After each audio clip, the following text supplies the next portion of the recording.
আসসালামু আলাইকুম প্রিয় দর্শক, অন্য মঞ্চের আলাপচারিতায় আপনাদের সকলকে আমন্ত্রণ জানাচ্ছি। আসসালামু আলাইকুম। খবরটা ইতিমধ্যে আপনারা অনেকেই জেনে গেছেন হয়তো, যে ডক্টর ইউনূস সরকার, আমরা বলেছি যে তার দুর্নীতির, সে নিজে সহ তার দুর্নীতির যে মহা যজ্ঞ, দুর্নীতির মহাকীর্তি, মহা অনুষ্ঠান দুর্নীতির, তার পথিকৃৎ হচ্ছে একটা ফিগার, সেটা হলো আসিফ মাহমুদ সজীব ভুঁইয়া, ডক্টর ইউনূস সরকারের ছাত্র প্রতিনিধি। তার তিনটা গুরুত্বপূর্ণ মন্ত্রণালয়ের দায়িত্বে, বয়স কত, 27-28 বছর, 30 পার হয়নি এখন। অন্তত পত্রপত্রিকা তার সার্টিফিকেটের যে এজ জানা যায়, 1998 সালে তার জন্ম, এটা 2025। 27 বছরের একটা ছেলেকে বাংলাদেশের ক্রীড়া স্থানীয় সরকার ধরা হয়। যে স্থানীয় সরকার মন্ত্রণালয়টা প্রধানমন্ত্রীর পরে, প্রধানমন্ত্রীর আওতাধীন যে মন্ত্রণালয়গুলো থাকে সেগুলোর পরে স্থানীয় সরকার মন্ত্রণালয় গুরুত্বপূর্ণ মন্ত্রণালয়। বাংলাদেশের রীতি অনুযায়ী আওয়ামী লীগের সেক্রেটারি, বিএনপির সেক্রেটারি, বিএনপি যখন 4 দলীয় জোট সরকারে ছিল তখন আব্দুল মান্নান ভূঁইয়া স্থানীয় সরকার মন্ত্রণালয়ের মিনিস্টার। আওয়ামী লীগ যখন ক্ষমতায় ছিল সৈয়দ আশরাফুল ইসলাম, ওবায়দুল কাদের, তারা এই সরকার এই সব গুরুত্বপূর্ণ মন্ত্রণালয়ের মিনিস্টার। সেই মন্ত্রণালয়ের দায়িত্ব দেওয়া হয়েছে এই 27 বছরের একটা লুটেরার হাতে। এবং প্রতিষ্ঠিত পাবলিক পারসেপশন যে যা ইচ্ছা তাই করেছে, তার কর্মকাণ্ড কারখানা একটা দুইটা না, সে নিজে করেছে। তার বাবা, তার পরিবার দুর্নীতির কারণে অভিযুক্ত হয়েছে। তার বাবার দাপটে কুমিল্লার মুরাদনগরের মানুষের টেকা দায় হয়েছিল। তার বাবা ঠিকাদারি লাইসেন্স নিয়েছিল, সে আশ্চর্যজনকভাবে বলছে আমি জানি না তো, এতেই করে পাপমুক্ত। সে অস্ত্রসহ বিমানবন্দরে অস্ত্রের ম্যাগজিন ফেলিয়ে এসছে। মানে হতভম্ব একটা সিচুয়েশন। সে যেখানে চপ্পল পরে ঢাকা ইউনিভার্সিটির হোস্টেলে সে পাতলা ডাল খেয়ে চলা ছেলে, তার গেট আপ, তার কেটস, তার হাতের ঘড়ির দাম, তার খাওয়া দাওয়া ওয়েস্টিন হোটেল ছাড়া হয় না, সেই লোকের বিরুদ্ধে বাংলাদেশ ব্যাংকের ফাইন্যান্সিয়াল ইন্টেলিজেন্স ইউনিট 3 দিনের মধ্যে তার বাংলাদেশের সমস্ত ব্যাংক হিসাবে তথ্য চেয়েছে। ব্যাংক হিসাব খোলা টোলা হাবি জাবি, মানে ব্যাংকে কি কি আছে না আছে। আচ্ছা, গত কয়েকদিন ধরে আমরা যত আলোচনা পড়েছি এবং যতগুলো অভিযোগ দুর্নীতি দমন কমিশনে জমা হয়েছে সেগুলো রেফারেন্স এবং পত্রপত্রিকায় যে নিউজগুলো এসছে, আমি $10 বিলিয়ন বাদ দিয়ে দিলাম। বাদ বাকি যে অভিযোগগুলো এসছে যে তার পয়সাগুলি সব ক্রিপ্টোকারেন্সির মাধ্যমে সে দুবাই, অস্ট্রেলিয়া, সিডনি, বিভিন্ন জায়গায় সে আগেই পার করে দিয়েছে। ফলে এই ছেলের ব্যাংক হিসাব ঘেটে কি আদতে তেমন কিছু পাওয়া যাবে বা পাওয়া সম্ভব? হ্যাঁ, আশার আলো যে অন্তত ইউনূস যদি থাকতো, ডক্টর ইউনূসের ক্ষমতা থাকলে বা ওই সরকার থাকলে এখন তো ব্যাংক হিসাব তলবের ঘটনা ঘটতো না। কারণ সে তো পদত্যাগ করেছিল 10 ডিসেম্বর পদত্যাগ করেছে। জানুয়ারি গেছে, ফেব্রুয়ারি থেকে ইলেকশন গেছে, এই 2 মাস ধরে অভিযোগ তো তার বিরুদ্ধে চলছেই। অভিযোগ, অসামঞ্জস্যতায় তার চলাফেরায়, তার কথাবার্তায়, তার কাজে কর্মে।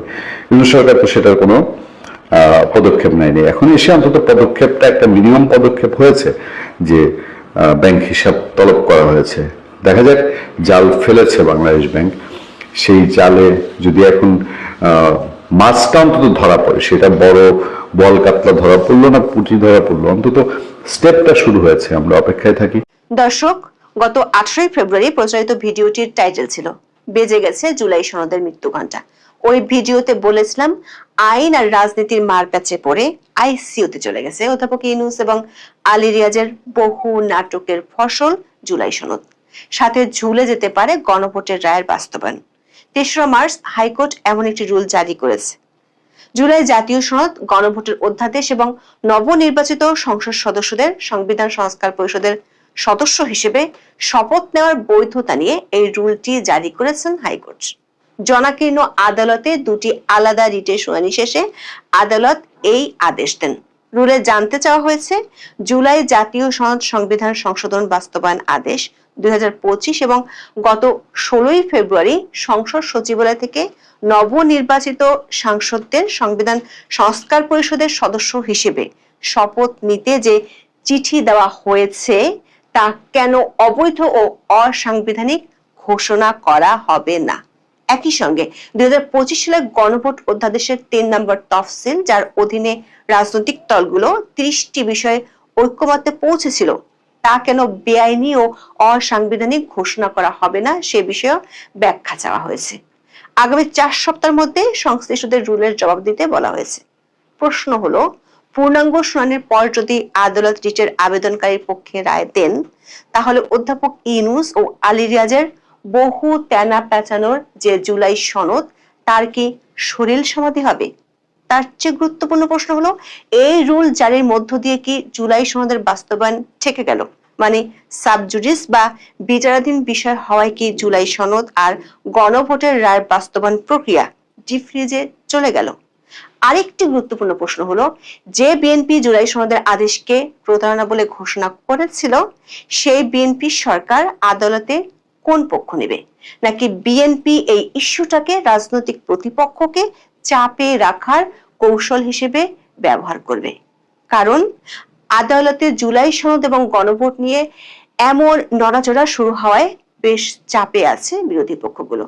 সূত্রগুলো বলছে, শুধু গণভোটের বৈধতা নয়, গণভোটের স্বচ্ছতা নিয়েও শিগগিরই উচ্চ আদালতে রিট করতে যাচ্ছেন একদল আইনজীবী। জাতীয় ঐক্যের নামে নিজের পছন্দসই রাজনৈতিক দলগুলোকে নিয়ে বৈঠকের পর বৈঠকের আয়োজন করেছিলেন মোহাম্মদ ইউনূস। আমেরিকা থেকে উড়িয়ে নিয়ে এসে ঐক্যমত্যে সে নাটকের কর্ণধার করা হয় ডক্টর আলী রিয়াজকে। শুরু থেকে সেই নাটক নিয়ে বহু সমালোচনা হয়। বর্তমান স্বরাষ্ট্রমন্ত্রী সালাউদ্দিন আহমেদ 2025 সালের 26শে জুন অভিযোগ করেছিলেন, জাতীয় ঐকমত্য কমিশনের পক্ষ থেকে চলা সংস্কার কার্যক্রমে আলাপ আলোচনার চেয়ে খাওয়া দাওয়া বেশি হচ্ছে। শেষে নোট অফ ডিসেন্ট রাখা না রাখা নিয়ে এক প্রস্থ নাটকের পর 2025 সালের 17 অক্টোবর 20টিরও বেশি রাজনৈতিক দল জুলাই সনদে সই করে। এতে মোট 84টি সংস্কার প্রস্তাব করা হয়েছে, যার মধ্যে 47টির জন্য সংবিধান সংশোধন করতে হবে। উল্লেখযোগ্য প্রস্তাবগুলোর মধ্যে আছে প্রধানমন্ত্রীর মেয়াদের সময়সীমা সর্বোচ্চ 10 বছর নির্ধারণ এবং রাষ্ট্রপতির ক্ষমতা বাড়ানো। তবে জুলাই সনদ বাস্তবায়ন কিভাবে হবে তা নিয়ে দলগুলোর মধ্যে তীব্র মতবিরোধ দেখা দেয়। এরপর গত 13ই নভেম্বর ত্রয়োদশ জাতীয় সংসদ নির্বাচনের দিনই গণভোট আয়োজনের সময় নির্ধারণ করে জুলাই জাতীয় সনদ বাস্তবায়ন আদেশ জারি করা হয়। এই গণভোট নিয়ে বিএনপির বিরোধিতা থাকলেও পরে জাতীয় নির্বাচনের দিন গণভোট হতে পারে বলে বিএনপি মত দিয়েছিল। শেষ পর্যন্ত গত 12ই ফেব্রুয়ারি জাতীয় সংসদ নির্বাচনের দিন গণভোট অনুষ্ঠিত হয়। গণভোটে হ্যাঁ জয়যুক্ত হয়, কিন্তু বিসমিল্লাতেই হোঁচট খায় জুলাই সনদের বাস্তবায়ন প্রক্রিয়া। কারণ বাংলাদেশের ত্রয়োদশ জাতীয় সংসদ নির্বাচনে বিজয়ীরা সংসদ সদস্য হিসেবে শপথ নিলেও সংবিধান সংস্কার পরিষদের সদস্য হিসেবে শপথ নেননি বিএনপির সাংসদরা। তাতে জুলাই সনদের বাস্তবায়ন নিয়ে অনিশ্চয়তা দেখা দেয়। বিএনপির এই রাজনৈতিক বার্তার পর কয়েকদিনের মধ্যে জুলাই সনদ আর গণভোটকে নেওয়া হয় কোর্টের এজলাসে। সুপ্রিম কোর্টের আইনজীবী চৌধুরী মোহাম্মদ রেদওয়ানী খোদা 23শে ফেব্রুয়ারি জুলাই জাতীয় সনদ, সংবিধান সংস্কার বাস্তবায়ন আদেশ এবং গণভোট অধ্যাদেশের 3 ধারা ও তফসিলের বৈধতা চ্যালেঞ্জ করে একটি রিট করেন। গত সপ্তাহে জুলাই জাতীয় সনদ, সংবিধান সংস্কার বাস্তবায়ন আদেশ এবং এর আলোকে সংবিধান সংস্কার পরিষদ সদস্যদের শপথের জন্য 16ই ফেব্রুয়ারি সংসদ সচিবালয় থেকে দেওয়া চিঠির বৈধতা চ্যালেঞ্জ করে সুপ্রিম কোর্টের আইনজীবী গাজী মোহাম্মদ মাহবুব আলম অন্য রিটটি করেন। রেদওয়ানী খোদার করা রিট আবেদনে বলা হয়, জুলাই জাতীয় সনদ, সংবিধান সংস্কার বাস্তবায়ন আদেশ এবং গণভোট অধ্যাদেশের 3 ধারা ও তফসিল সংবিধানের সঙ্গে সাংঘর্ষিক হওয়ায় কেন আইনগত কর্তৃত্ব বহির্ভূত ঘোষণা করা হবে না এ বিষয়ে রুলের প্রার্থনা করা হয়েছে। রুল হলে তা বিচারাধীন অবস্থায় গণভোট অধ্যাদেশের 3 ধারা ও তফসিলের কার্যক্রম থেকে বিরত থাকতে অন্তর্বর্তীকালীন নির্দেশনা চাওয়া হয়েছে রিটে। অন্যদিকে আইনজীবী মাহবুব আলমের রিটে বলা হয়, জুলাই জাতীয় সনদ, সংবিধান সংস্কার বাস্তবায়ন আদেশ এবং এর আলোকে সংবিধান সংস্কার পরিষদের সদস্য হিসেবে শপথের জন্য 16ই ফেব্রুয়ারির চিঠি সংবিধানের সঙ্গে সাংঘর্ষিক হয় কেন বাতিল ঘোষণা করা হবে না এ বিষয়ে রুল চাওয়া হয়েছে। রুল হলে তা বিচারাধীন অবস্থায় জুলাই জাতীয় সনদ সংবিধান সংস্কার বাস্তবায়ন আদেশ এবং এর আলোকে সংবিধান সংস্কার পরিষদের সদস্যের শপথের 16 ফেব্রুয়ারি চিঠির কার্যক্রম থেকে বিরত থাকতে নির্দেশনা চাওয়া হয়েছে। সোমবার এই রিট দুটি নিয়ে উভয় পক্ষে শুনানির পর মঙ্গলবার আদেশের জন্য দিন ঠিক করেছিলেন বিচারপতি রাজিক আল জলিল ও বিচারপতি মোহাম্মদ আনোয়ারুল ইসলাম সমন্বয়ে গঠিত হাইকোর্ট বেঞ্চ। আদালত 3টি বিষয়ে রুল জারি করেছেন। রুলে জানতে চাওয়া হয়েছে 2025 সালের জুলাই জাতীয় সনদ সংবিধান সংশোধন বাস্তবায়ন আদেশ এবং গত 16 ফেব্রুয়ারি সংসদ সচিবালয় থেকে নবনির্বাচিত সাংসদদের সংবিধান সংস্কার পরিষদের সদস্য হিসেবে শপথ নিতে যে চিঠি দেওয়া হয়েছে তা কেন অবৈধ ও অসাংবিধানিক ঘোষণা করা হবে না।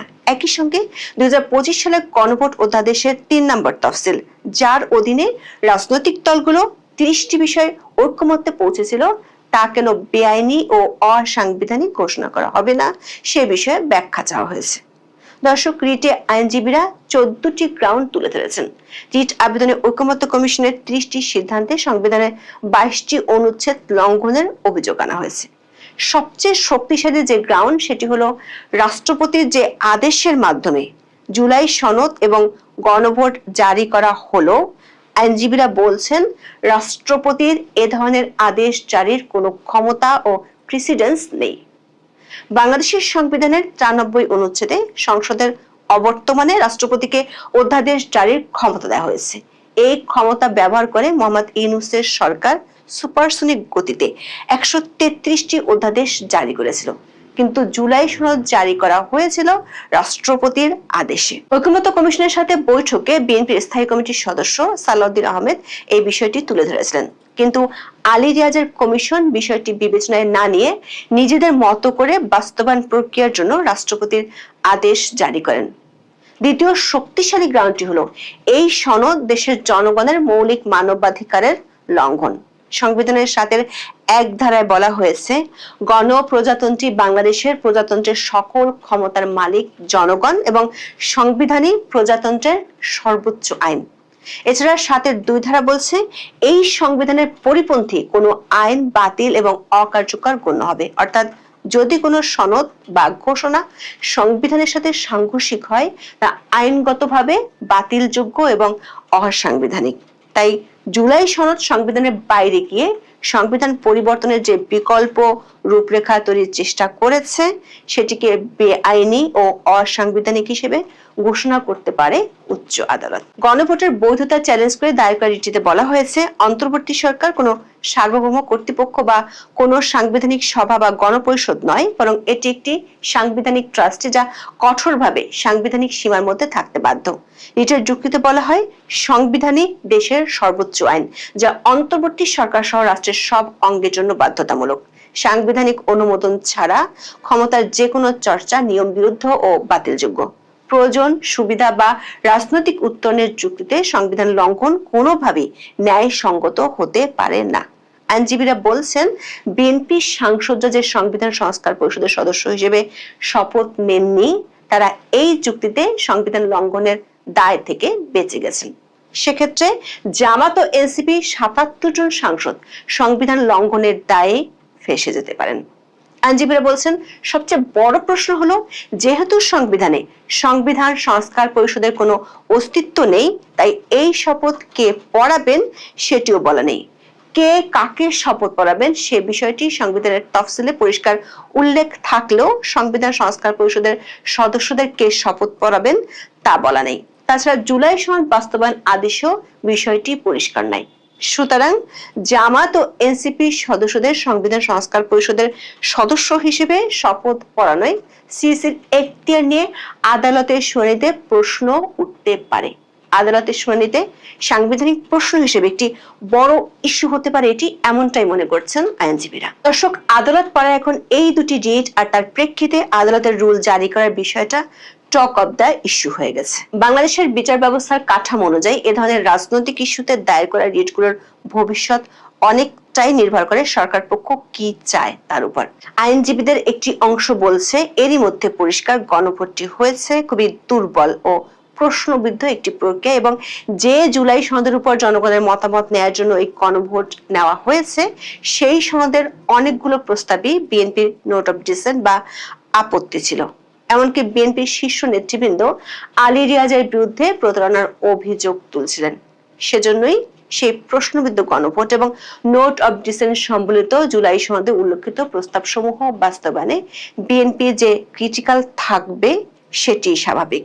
যদিও বিএনপি সংস্কার চায় না বা জুলাই সনদ বাস্তবায়ন করবে না এমন কথা বলেন এবং তাদের অবস্থান হলো জুলাই সনদের যেসব প্রস্তাবে তারা একমত হয়েছে এবং যেসব সংস্কার প্রস্তাব তাদের 31 দফা ও নির্বাচনী ইশতেহারে আছে সেসব সংস্কার তারা করবে। রাষ্ট্রপতির জারি করা জুলাই জাতীয় সনদ সংবিধান সংস্কার বাস্তবায়ন আদেশ অনুযায়ী গণভোটে হ্যাঁ বিজয়ী হলে নির্বাচিত সংসদ সদস্যরা একই সাথে সংবিধান সংস্কার পরিষদের সদস্য হিসেবেও কাজ করবেন। 60 সদস্যের কোরাম হলেই এই পরিষদ কাজ করতে পারে। আদেশে বলা আছে, গণভোটে হ্যাঁ বিজয়ী হলে সংসদ নির্বাচনের ফল ঘোষণার 30 পঞ্জিকা দিবসের মধ্যে যে পদ্ধতিতে জাতীয় সংসদের প্রথম অধিবেশন আহ্বান করা হবে অনুরূপ পদ্ধতিতে পরিষদের প্রথম অধিবেশন আহ্বান করা হবে। তবে বিএনপি এই পরিষদের সদস্য হিসেবে শপথ না নিলেও জামাত এবং এনসিপি 77 জন নির্বাচিত সংসদ সদস্য একই সাথে সংসদ সদস্য ও সংবিধান সংস্কার পরিষদের সদস্য হিসেবে শপথ নেন। বিএনপির স্থায়ী কমিটির সদস্য সালাউদ্দিন আহমেদ শপথের দিন দলীয় এমপিদের উদ্দেশ্যে বলেছিলেন তারা কেউ সংবিধান সংস্কার পরিষদের সদস্য নির্বাচিত হননি এবং সংবিধানে এখনো এটা ধারণ করা হয়নি। গণভোটের রায় অনুযায়ী সংবিধান সংস্কার পরিষদ গঠিত হলে সেটা সংবিধানে আগে ধারণ করতে হবে এবং সংবিধান সংস্কার পরিষদের সদস্যকে কে শপথ পড়াবেন সেটার বিধান করতে হবে। এমন ফর্ম সংবিধানের 3য় তফসিলে আসবে। সেগুলো সাংবিধানিকভাবে সংসদে গৃহীত হবার পরে সংবিধান সংস্কার পরিষদের সদস্যদের শপথ নেওয়ার বিধান করা যাবে। তারেক রহমানের উপস্থিতিতে সালাউদ্দিন আহমেদ এই কথা বলেছিলেন। বিশ্লেষকরা মনে করেন প্রথম দিনে বিএনপির পক্ষ থেকে বার্তা দেওয়া হয় দলটি সংবিধানের বাইরে গিয়ে কোনো কিছু করতে চায় না। এমন বার্তা দ্বারা জাতীয় ঐকমত্য কমিশনের বৈঠকে একাধিকবার দিয়েছিল। আইনজীবীরা মনে করেন সংবিধান ও সংবিধানের ব্যাখ্যার প্রয়োজন আছে এমন ইস্যুতে দায়ের করা রিটগুলোর শুনানি শেষ হতে অনেক দিন লেগে যায়। প্রশ্ন হলো তাহলে কি জুলাই সনদ ও গণভোটের বিষয়টি সাবজুডিস বা বিচারাধীন বিষয় হয়ে গেল? যদিও রুল জারি করা মানে কোনো রায় নয়, তবে সরকার পক্ষ বিশেষ করে বিএনপি যেহেতু সংসদের 2/3 আসন নিয়ে শক্ত অবস্থানে আছে তারা এখন বিষয়টাকে ঝুলিয়ে দিতে পারে। সংশ্লিষ্টরা মনে করেন হাইকোর্টের দায়ের হওয়া 2টি রিটই খুবই গুরুত্বপূর্ণ, তবে এটি নির্ভর করছে সরকার পক্ষ কোন দিকে অবস্থান নেয় তার উপর। রাষ্ট্রপতির এই আদেশ জারির কোনো এখতিয়ার ছিল না এবং সংবিধানের 142 অনুচ্ছেদের পদ্ধতি লঙ্ঘন করা হয়েছে এমন শক্তিশালী গ্রাউন্ড প্রতিষ্ঠা করা সম্ভব। আর তা করা গেলেই পুরো জুলাই সনদ হিমাগারে চলে যাওয়ার শঙ্কাই বেশি। সূত্রগুলো বলছে জুলাই সনদ বাস্তবায়নের জন্য বিএনপির উপর চাপ দিচ্ছিল জামাত ইসলামী ও এনসিপি। এখন বিষয়টি চলে গেল আদালতের এজলাসে। সেখানে উল্টো জামাত ও এনসিপি বিপাকে পড়তে পারে, কারণ সংবিধান সংস্কার পরিষদ বলে কিছু নেই তার জন্য শপথ নেয়া এবং দেয়ার কোনো এখতিয়ার। কিন্তু জামাত ও এনসিপি 77 জন সংসদ সদস্য শপথ নিয়ে এরই মধ্যে নিজের পায়ে কুড়াল মারার ব্যবস্থা করে ফেলেছেন। সংবিধান লঙ্ঘনের দায় এমপি হিসেবে তাদের শপথও প্রশ্নের মুখে পড়ে যেতে পারে। সে কারণে জামাত ও এনসিপি এখন আদালতের বাইরে জনমত তৈরির চেষ্টা করছে। তারা এখন প্রশ্ন তুলছে গণভোট অবৈধ হলে জাতীয় নির্বাচনও অবৈধ হয়ে যাবে। শিশির মন্দিরের ভাষায় বিএনপি এর মাধ্যমে নিজের পায়ে কুড়াল মারার চেষ্টা করছে। আইনজীবীরা বলছেন সংবিধানে যেটির অস্তিত্ব নেই সেটির জন্য যেটির অস্তিত্ব আছে সেটি কখনোই প্রশ্নের মুখে পড়তে পারে না। আদালত দেখবে সংবিধানে কি বলা আছে, জাতীয় ঐক্যমত্যের নামে টি পার্টি কি বলেছে সেটি মুখ্য হওয়ার কথা নয়।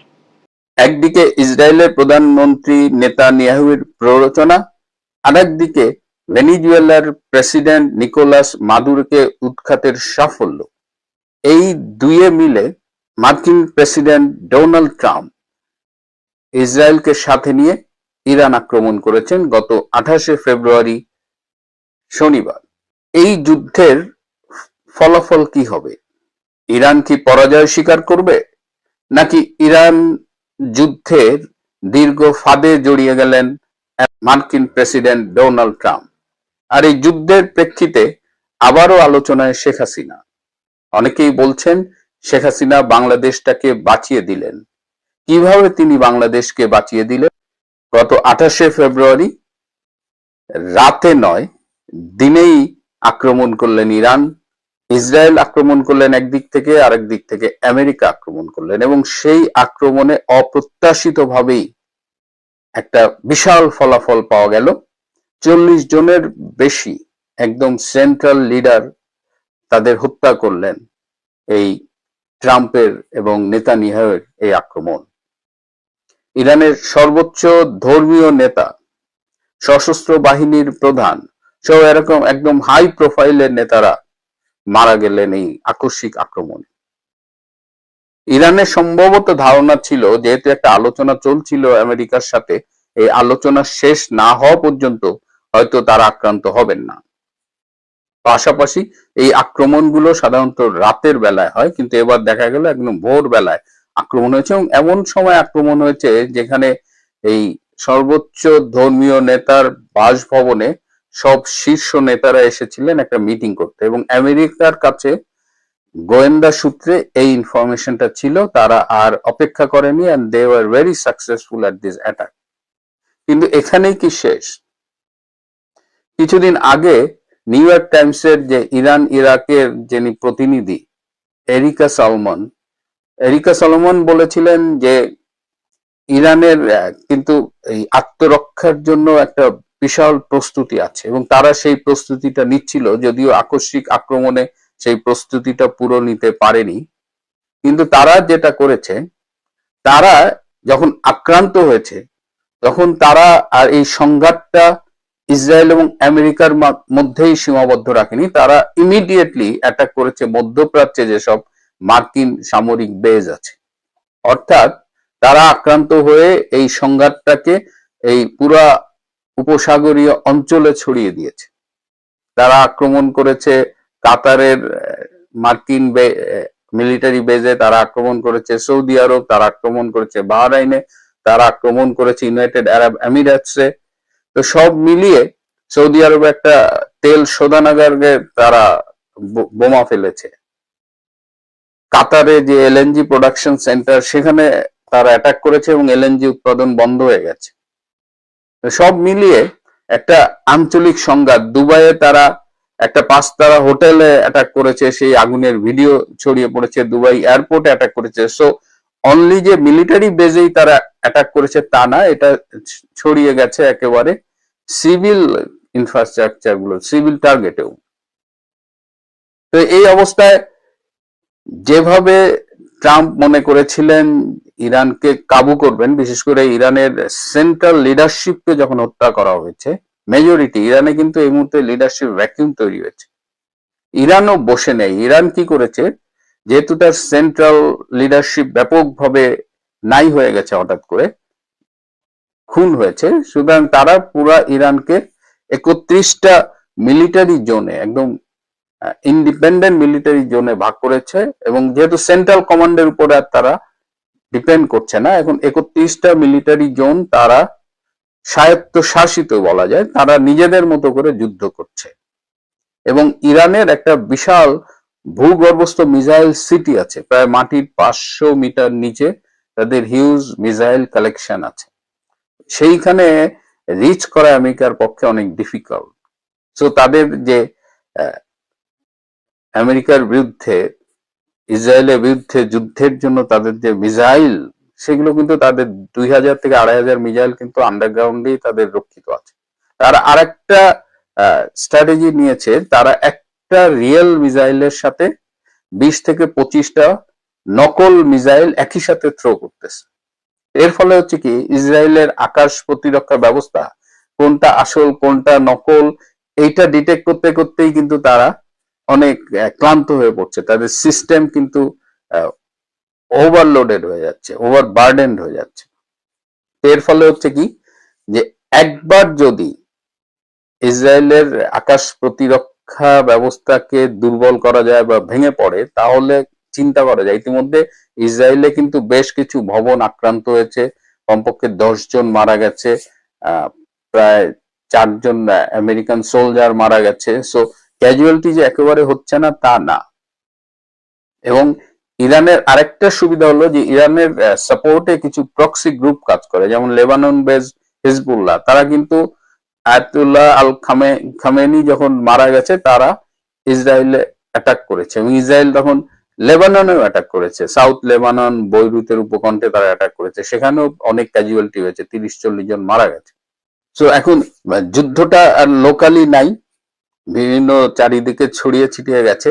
আর ইরান ভালো করেই জানে যে যদি মধ্যপ্রাচ্যে মার্কিন স্বার্থের উপরে আঘাত করা হয়, উপসাগরীয় দেশগুলোর উপরে আঘাত করা হয়, তাহলে সেই প্রেশারটা গিয়ে আমেরিকার উপরে পড়ে। এদিকে ইরানের নিয়ন্ত্রণে থাকা যে হরমুজ প্রণালী, সেটা কিন্তু অলমোস্ট মানে বলা যায় এখন সেটার থেকে খুব কম জাহাজ চলাচল করে। যদিও অফিসিয়ালি হরমুজ প্রণালীকে টোটালি বন্ধ ঘোষণা করা হয়নি, কিন্তু সেখানে জাহাজের মুভমেন্ট কমে গেছে, এবং এই পথে পৃথিবীর প্রায় 35% ফুয়েল তেল এই পথ দিয়ে যাতায়াত করে। সো এই ইরান যুদ্ধে জড়ালো, হরমুজ প্রণালীটা লেস অ্যাক্টিভ হয়ে গেল, বা বলা যায় এক ধরনের বন্ধই হয়ে গেছে। তো এটা কিন্তু জাপান, চায়না, সাউথ কোরিয়া, এই তাইওয়ান, এসব দেশগুলোকে কিন্তু আলটিমেটলি এফেক্ট করবে। এদের এসব দেশে হয়তো তেল মজুদ আছে 1 মাসের মতো, কিন্তু এখন এই সংঘাত, এই যুদ্ধ কতদিন চলবে তার উপরে নির্ভর করছে। অলরেডি তেলের দাম কিন্তু বিশ্বব্যাপী 10% বেড়ে গেছে, এটা আরো বাড়বে বলে আশা করছে। এবং যখন তেলের দাম বাড়ে তখন তো অন্যান্য জিনিসপত্রেরও দাম বাড়ে, এবং এই যুদ্ধের এই সংঘাতের ইম্প্যাক্ট আমেরিকার উপরে কেমন ভাবে পড়বে, ইন্টারনালি কেমন ভাবে পড়বে।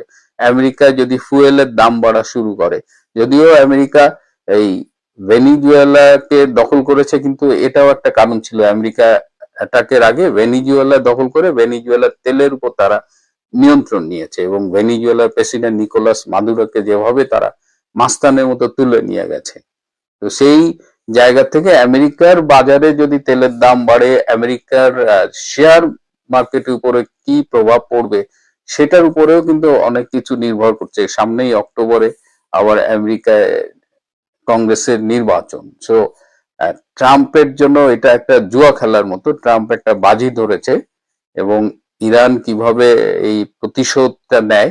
ইরান তাদের মসজিদে লাল পতাকা উড়িয়ে দিয়েছে, মসজিদে লাল পতাকা উড়িয়ে দেওয়া মানে শিয়াদের জন্য এটা একটা প্রতিরোধের ডাক। এবং ইরানের যেটা বিষয়টা হলো, ইরানের শহর আর গ্রামের মানুষদের মধ্যে ডিফারেন্স আছে। গ্রামের মানুষরা কিন্তু এই ইরানের রক্ষণশীল ধর্মীয় ব্যবস্থার সমর্থক, আর শহরের মানুষগুলা তারা এই সরকারের পতন চায়। যে কারণে দেখা গেছে যে তাদের শীর্ষ ধর্মীয় নেতার নিহত হওয়ার পরে লক্ষ লক্ষ মানুষ রাস্তায় নেমেছে। এরা মোস্টলি কিন্তু শহরের বাইরের এলাকার মানুষ, এবং শহরের বাইরে এই যে বর্তমান যে সরকার রয়েছে তারা ব্যাপক উন্নয়ন করেছে।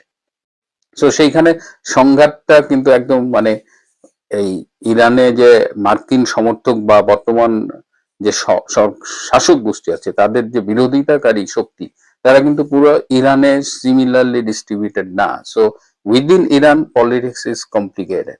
এখন এই অবস্থায় কেন শেখ হাসিনার নাম আসতেছে, কেন শেখ হাসিনার কথা মানুষ বলছে?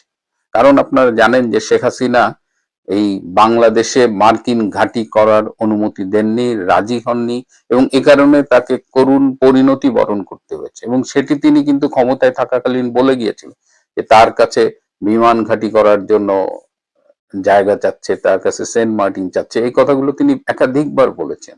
তো আজকে বাংলাদেশে যদি একটা মার্কিন ঘাঁটি থাকতো, তাহলে ইরানের মিসাইলের লক্ষ্যবস্তু তো বাংলাদেশও হতে পারত, এবং বাংলাদেশে যদি একটা এই মিসাইল অ্যাটাক হয়, আপনার মানে মিডল ইস্ট কান্ট্রিজ গুলো তাও তারা সহ্য করতে পারে, কিন্তু বাংলাদেশ তো এটা পারতো না। অর্থাৎ বাংলাদেশকে শেখ হাসিনা তার দূরদর্শিতা দিয়ে, তার নেতৃত্ব দিয়ে কিন্তু এই যাত্রায় রক্ষা করে গেল। এখন বাংলাদেশে ইনুস চেষ্টা করেছিল এখানে অনেক কিছু করার, যদিও ওই বাণিজ্য চুক্তি ছাড়া সে কিছুই করতে পারেনি।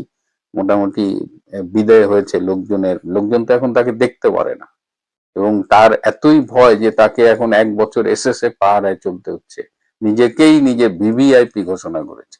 যাই হোক, শেখ হাসিনা আবারও আলোচিত হচ্ছে নতুন করে, এই প্রেক্ষিতে মানুষ তার প্রশংসা করছে, বলছে যে শেখের বেটি বাংলাদেশকে আরেকবার বাঁচিয়ে দিয়ে গেল। দেখেন, প্রথমে আমি আসলে এইভাবে জিনিসটাকে লিগালাইজ করতে চাই না যে হা না ভোটের মাধ্যমে বিএনপি এসেছে বা একটা ইলেকশন। ইনফ্যাক্ট আমি এটাকে কোনো ইলেকশন বলেই আমি আসলে সূচিত করতে চাই না। দেখেন, আমাদের মানে অবস্থাটা এমন একটা অবস্থাতে দাঁড়িয়েছে যে আমাদের ওই মাথার মধ্যে এখন এই মুহূর্তে সবসময় মাথায় রাখতে হয় যে ডকট্রিন অফ নেসেসিটি।